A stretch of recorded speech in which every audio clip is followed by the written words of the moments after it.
Hey, this is another Market Watch report for Ardmore for March. It's been a couple months since I've done one of these videos. I'm going to try to do these more in the future. So the spring market is back, and normally there's a lot of real estate activity going on during the spring market. That's not the case this year. There is just not much inventory in the Philly suburbs. If you're a seller and you think that you might have missed the boat on selling your house because like 2021 was crazy, and then 2022 the market crashed, quote unquote.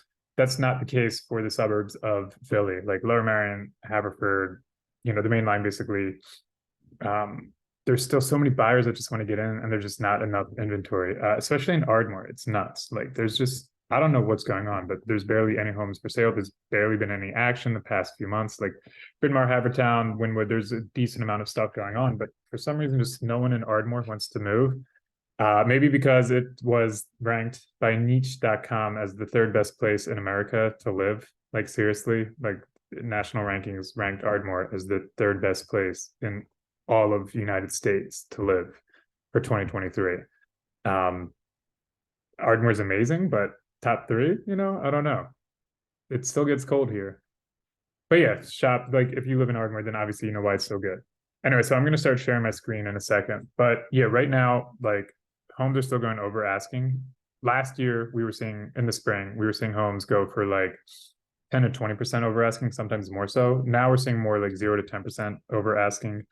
And, the price points are high and they're still going over asking. So a lot of buyers are getting burnt out. They send in an offer, a really strong offer, but then somebody sends in a crazy offer and then they lose. So buyers are kind of looking more for off-market homes. And I think that's kind of going to be the story for 2023, the year of the off-market homes. Right now, I'm helping buyers who we lost a couple of public offers. So then we found a private one. They said they were going to publicly list it. We just threw a bunch of money over asking. And we said, don't list it publicly. We want it sold. And so we got the house. And so that's what's kind of going on. So yeah, if you are thinking of selling a home, but you maybe don't want to go public, that's a really good option to just go private. And then if you're a buyer, you don't want to deal with multiple bid situation, it's also good for you because you can check out these homes and there's not as much competition. So it's kind of a win-win. If you want to learn more about that, my info is at the bottom of this email. The brokerage I'm with, Compass, we have a lot of, we don't have a ton, but there's options available that are privately listed. I'm not allowed to publicly like advertise or talk about them. So that's why they don't show up on any of these things. But yeah, it's going private, I think, helps buyers and sellers. Not for everybody, but it's sometimes good to test a price. Anyway, so there's only like a couple of homes that are active. One on County Line, one on Spring. There's several homes that are pending. This one on County Line. That one on Morris for 440. Marlboro, that's a great little like enclave, I guess. Those homes always go pretty quickly. This one on Aubrey 420. So like if you're, I mean that, yeah, that's a good job. But yeah, those, the prices in that area now, those homes are getting 420 instead of 2,000 square foot home. Let's see some of the sold homes. This one on Darby, that was a really, really good one. So that was in December and it just closed. These days, like closings happen like in 4 to 6 weeks. So that was a super long closing. But that interior of the home, it was so nice. They did a really, really good job with that. Very interesting layout. This one on Montgomery Ave, they listed at 270, so they definitely underlisted it. It's sold for like 7% above asking for 300K.